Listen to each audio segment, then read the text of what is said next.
चेतो दर्पण मार्जनम भवमहा दावाग्नि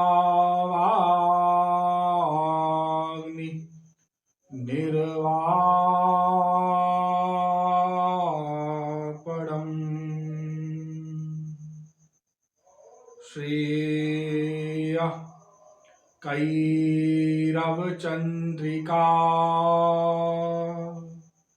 वितरणम्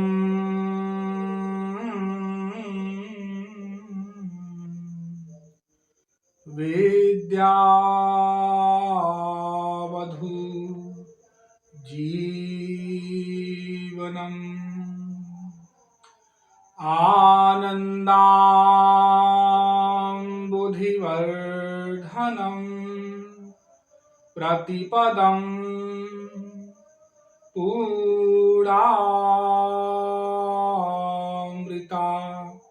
स्वादनम्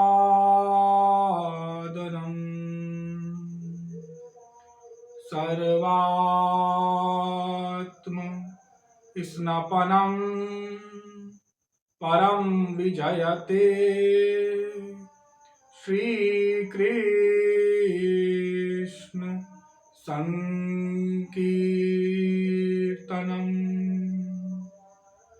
नमः कमलनाभाय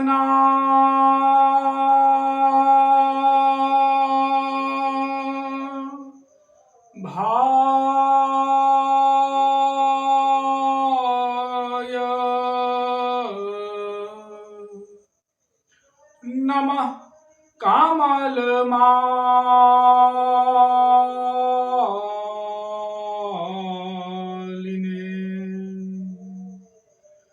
नमः कमलपादाय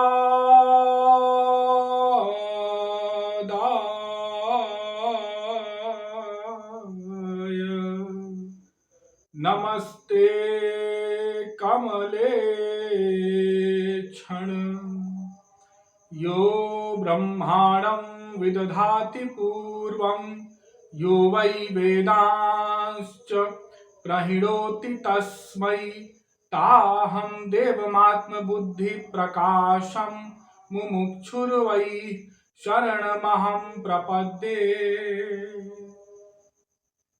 वृंदारक वृंदवंद आनंद कंद सच्चिदानंद परब्रह्म श्री कृष्ण चंद्र चरण पिपासु जीवात्माओं,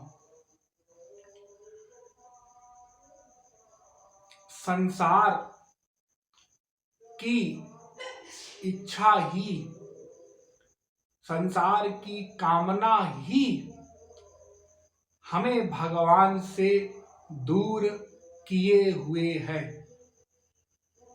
इस बात को बहुत गहराई से हमें समझना होगा। हमने सुना तो कई बार, लेकिन इसको समझा नहीं, हमने बुद्धि में बैठाया नहीं और उसी में दिन रात हम फंसे रहते हैं, लगे रहते हैं। देखो, हम सुबह से रात तक करते क्या है, क्या सोचते हैं, क्या करते हैं, क्या सोचते हैं, ये कैसे मिले। एक छोटा बालक होता है, वो सोचता है मैं अपनी कक्षा में अच्छे नंबरों से कैसे पास हो जाऊं। थोड़ा सा बड़ा होता है, सोचता है मैं कोई अच्छा विषय प्राप्त करूं और मुझे कोई अच्छा कॉलेज मिल जाए। फिर और बड़ा हुआ, सोचता है मुझे कोई अच्छी नौकरी मिल जाए। थोड़ा और बड़ा हुआ, सोचता है मुझे अच्छी पत्नी मिल जाए या अच्छा पति मिल जाए। फिर मेरे पास बंगला हो जाए, गाड़ी हो जाए, ये हो जाए, वो हो जाए। संसार की अनंत इच्छाएं उसके हृदय में विद्यमान रहती हैं, जिसके कारण प्रति सेकंड उसका जो वासना को, ये कामना को पूरा करने का, इस संसार को प्राप्त करने का जो उसका अभियान है वो चलता रहता है, चलता रहता है। ये चाहिए, वो चाहिए, ये चाहिए। शब्द, स्पर्श, रूप, रस, गंध के सब्जेक्ट 5 होते हैं। ये चाहिए, वो चाहिए, वो चाहिए, ये चाहिए। इसके लिए वो भागता रहता है, भागता रहता है संसार के पीछे। इसीलिए भगवान से दूरी बनी रहती है और स्मरण करता है भगवान का, फिर स्मरण करता है सुख का। अभी संसार में तो सब कुछ सबको प्राप्त नहीं हो सकता ना। किसी के पास कुछ है, किसी के पास कुछ नहीं है। कोई चीज मिल भी गई तो किसी न किसी वस्तु का अभाव बना ही रहेगा, बना ही रहेगा। अरे जब भगवान श्री कृष्ण आए तो उन्हीं के पास सब कुछ था।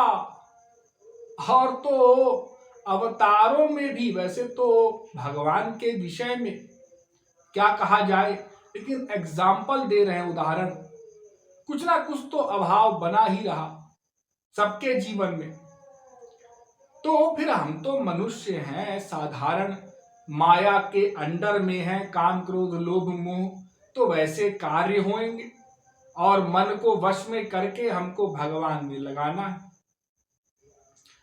तो देखो, साधक को निरंतर सिद्धांत का श्रवण करना प्रथम नियम बनावे। वो निरंतर सिद्धांत का श्रवण करना चाहिए, तत्व ज्ञान का श्रवण करना चाहिए, गुरु के तत्व ज्ञान का। गुरु हमको क्या मार्ग बता रहे हैं, उस मार्ग पर हम कैसे चलें, कैसे पहुंचे भगवान तक, ये हमको समझना होगा। और उसके पश्चात अभ्यास। बहुत से लोग गुरु को दोष देने लग जाते हैं। अरे गुरु जी, मैं माया में फंसा हूं, आप निकालते नहीं। लो, अरे गुरु तो निरंतर प्रयत्न कर रहा है। प्रयत्न करते करते गुरु लोग कितने आए, कितने चले गए, आज भी जो हैं वो कर रहे हैं। हम ही नहीं सुनते उनकी बात और कह देते हैं गुरु जी आप नहीं करते हैं। अरे अरे गुरु ने तो बता दिया सत्संग में, अब करना हमको है, दोष हम दूसरों पर ना डालें। थोड़ा सा सिद्धांत श्रवण किया, थोड़ा सा मन लगाया और फिर संसार की ओर मन लगा दिया। ये अपनी गलती को हम दूसरे पर मढ़ रहे हैं, मढ़ देते हैं।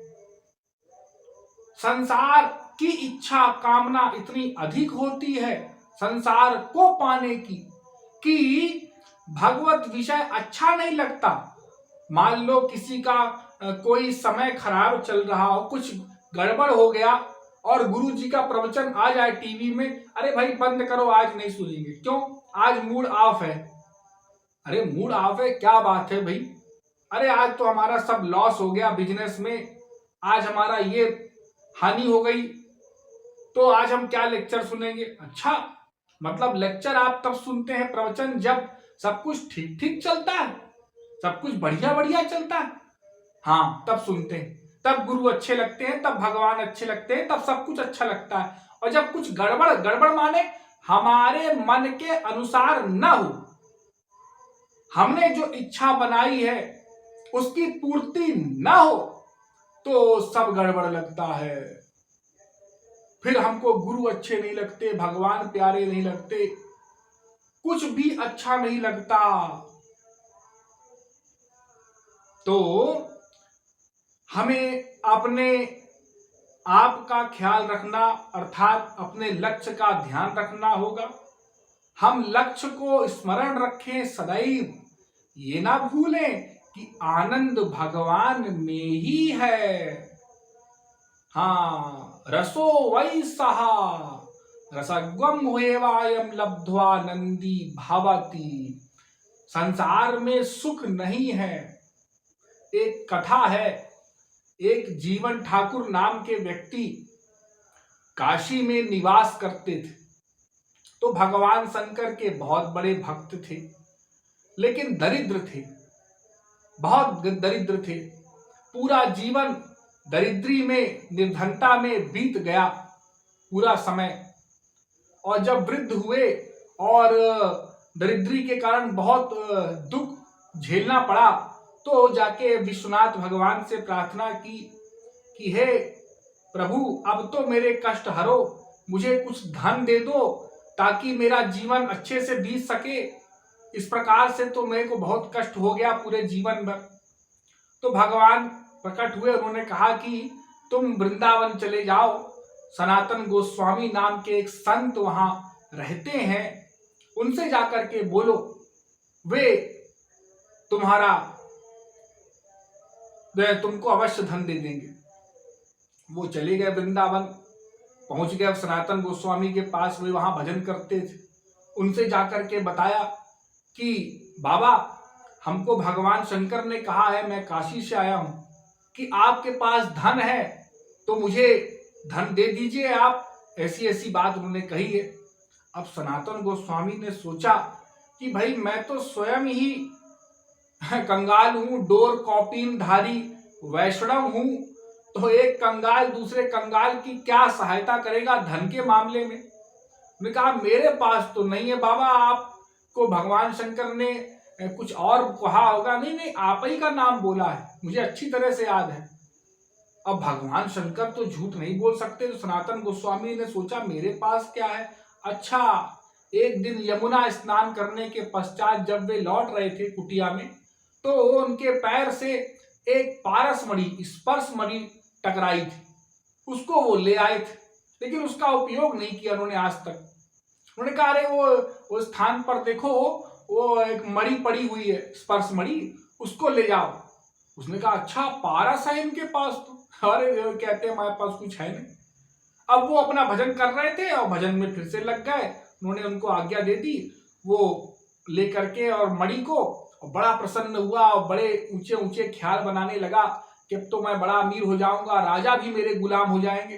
अरे जब मैं कहीं से भी छुआ दूंगा लोहे में तो वो सोना हो जाएगा, ये तो पारस है, तो इतना धन मेरे पास हो जाएगा, धन की कोई कमी नहीं रहेगी।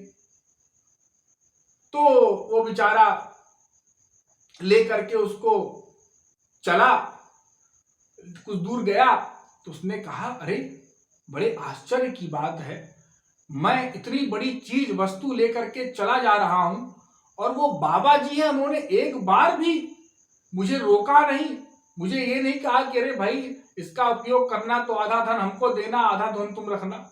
और इतनी बड़ी चीज उनके पास है, फिर भी वो ऐसे रहते हैं, बिल्कुल साधारण छोटी सी घास फूस की कुटिया में रहते हैं और अयाचक वृत्ति से रहते हैं, जो मिल गया वो खा लिया इस प्रकार, और भजन में लीन है। इस प्रकार से उन्होंने कह दिया जैसे कोई पत्थर पड़ा हो, पत्थर को ले जाओ, कोई भाव ही नहीं। एक व्यक्ति के पास 1 लाख भी हो और उसको दे तो उसके कुछ ना कुछ भाव तो प्रकट होते ही है। इनके तो चेहरे पे, मुखमंडल पर वही शांत भाव, स्तब्ध, और ठाकुर जी के भजन में लग गए फिर से। मतलब इनके पास कोई ना कोई इससे भी बड़ी वस्तु है। वो फिर गया बाबा जी के चरणों में पड़ गया। उन्होंने कहा अरे आप मुझे ये बताइए कि इतनी बड़ी वस्तु देते वक्त आप जरा भी हिचकिचाए नहीं, आपने जरा भी बहाना नहीं बनाया, आप तुरंत दे दिए, और आपके पास कोई ना कोई ऐसी वस्तु अवश्य है इससे बड़ी। उन्होंने कहा देखो बेटा, मेरे पास भजन है और कुछ नहीं, भगवान की भक्ति है, और वो इस पारसमणि क्या, अनंत पारसमणि से बढ़कर के है, क्योंकि ये तो, इसका तो सुख जो है ये क्षणिक है। आज तुमने धन कमाया, धन ले लिया, और थोड़े दिन भोग भोगोगे शरीर के, आत्मा से कोई लेना देना नहीं, और फिर उसके बाद मरना होगा और फिर तुमको जाना पड़ेगा। लेकिन ये जो है भगवान का भजन, ये तुमको आज भी सुख देगा आत्मा का, और मैं जीवात्मा हूं, और तुम्हारा परलोक बनाएगा, कल भी तुमको सुख देगा, इसके अनुसार शरीर मिलेगा, भक्ति मिलेगी। तो ये बड़ा धन है जो साथ में जा सके। ये तो साथ में जाएगा नहीं, शरीर भी भगवान धरा लेंगे। तो उसको ज्ञान तो पहले से था, वैराग्य थोड़ा थोड़ा, उसने भक्ति तो की थी भगवान शंकर की। अब इन सब बातों से उसको और असर हुआ, उसने पारसमणि को उठा के यमुना नदी में फेंक दिया और वहीं पर भजन करने लग गया, उनका शिष्य हो गया। तो देखो, संसार क्षणिक होता है, नश्वर होता है, इसका सुख माइक सुख होता है, ये सीमित होता है, एक दिन अवश्य छिनेगा। ये नोट करके रख लो, किसी के पास कितना भी हो, एक दिन अवश्य छिनेगा। अरे जब शरीर ही नहीं बचेगा तो फिर ये संसार जो तुम्हारे पास है, तुमने इकट्ठा कर लिया, इसकी तुम क्या बात करते हो? ये शरीर ही नहीं रहेगा। तो भगवान के भजन में कृपणता नहीं करना है और ठीक ठीक ज्ञान का रिवीजन, मैं बार बार कहता हूं, सिद्धांत का श्रवण, रिवीजन, और उसको सत्य मानते हुए, ये नहीं कि ये सब ऐसे ही बोल रहे हैं बाबा जी लोग। हाँ, अरे बाबा जी लोगों को तो क्या है, संसार चाहिए नहीं, हमको चाहिए, हमारे 3 बच्चे हैं, 4 बच्चे हैं, पत्नी है, माँ है, बाप है, तो हमको धन चाहिए। तो भाई तुमको भी कितना चाहिए? अरे बाबा जी लोगों के पास भी संसार तो होता ही है, किसी के पास 10 लोग रह रहे हैं, किसी के पास 5 लोग, किसी के पास 20 लोग, किसी के पास 50 लोग, उनको भी खाना पीना सब कुछ चाहिए। तो वे तो इतनी ज्यादा चिंता करते नहीं, और फिर उनका भी तो निर्वाह हो ही रहा है, और तुम अपने निर्वाहन के लिए कितना धन का व्यय करते हो और वो कितना करते हैं, इसका देख लो। कम में काम चल जाए, अधिक ना करना पड़े, समय हमारा बचे तो हम भगवान में लगाएं।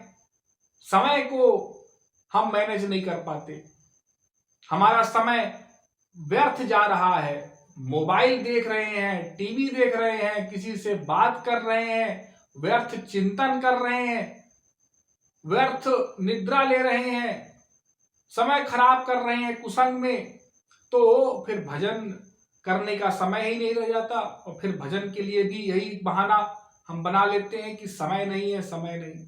तो समय हमको निकालना होगा। एक विद्यार्थी को पढ़ना होता है तो वो दूसरों को नहीं देखता कि वो पढ़ रहे हैं कि नहीं पढ़ रहे हैं, मुझे पढ़ना है, मुझे 3 से 4 घंटा डेली निकालना है। स्कूल से पढ़ के आया है फिर भी निकाल लेता है, वही बड़े होकर के अच्छी नौकरी पाता है, आगे बढ़ता है संसार में भी। और जो बाकी लोग ध्यान नहीं देते, चलो परीक्षा के पहले पढ़ लो, पास हो जाओ, उनका पास होने का लक्ष्य है, वे कुछ नहीं कर पाते। भाई उन्होंने अध्ययन किया ही नहीं, उनको जानकारी ही नहीं है, तो कहां से आगे बढ़ेंगे? अब मान लो कहीं आगे पहुंच भी गए, कोई आजकल तो बहुत सी चीजें होती है, पैसा दे करके भी कोई, या तो कोई नौकरी निकाल भी लिया तो उसमें वो योग्यता नहीं रह जाएगी, क्योंकि उसका आधारशिला उसकी कमजोर है, उसके पास इतना ज्ञान तो है नहीं। तो कहने का तात्पर्य कि भक्ति में तो ये सब चलेगा नहीं, भक्ति के लिए तो आपको करना पड़ेगा, उसमें तो ऐसा बनेगा नहीं कि मरने समय हम स्मरण कर लें। अरे जब जीवन में स्मरण नहीं किया, जीवन में भक्ति नहीं की, तो मृत्यु काल में तो भक्ति हो ही नहीं सकेगी। इसलिए प्रतिदिन समय निकाल करके भजन, प्रवचन, सत्संग करते रहो। संसार तो कभी बनेगा कभी बिगड़ेगा, ये चलता रहेगा, ये जीवन पर्यंत सुख दुख दोनों का अनुभव देता रहेगा, माइक सुख दुख। तो इसके चक्कर में पड़े रहोगे, अपना भजन बिगाड़ोगे। तो भजन करते रहो, सत्संग करते रहो, और जो कुछ है भगवान की कृपा मानो, उसमें खुश रहना सीखो। हम खुश नहीं रहते, जो कुछ है उसमें भी नहीं खुश रहते। एक गरीब को जाकर के देखो, वो बेचारा छोटी सी टूटी फूटी चारपाई में और छोटी मोटे कमरे में अपना जीवन निर्वाह करके और फिर भी सुख से सो रहा है। और हमारे पास यदि सब कुछ भी हो जाता है, उसके बाद भी हम दुखी ही बने रहते हैं। दूसरों को मत देखो, अपने आप को देखो, अपने आप को रीड करो, और हमको भगवान की ओर चलना है, भगवान को प्राप्त करना है, ठाकुर जी की कृपा प्राप्त करनी है। ये लक्ष्य बना करके हमें जीवन निर्वाह करना चाहिए, और अपने जीवन को सुखमय बनाने में एकमात्र हमारा ही योगदान है, और हम ही फिर इसके लिए दोषी माने जाएंगे, दूसरा कोई दोषी नहीं माना जाएगा। तो मैं आशा करता हूं आप लोग इस विषय को भली भांति समझ गए होंगे। तो आज के लिए इतना ही, शेष कल। बोलिए वृंदावन बिहारी लाल की जय।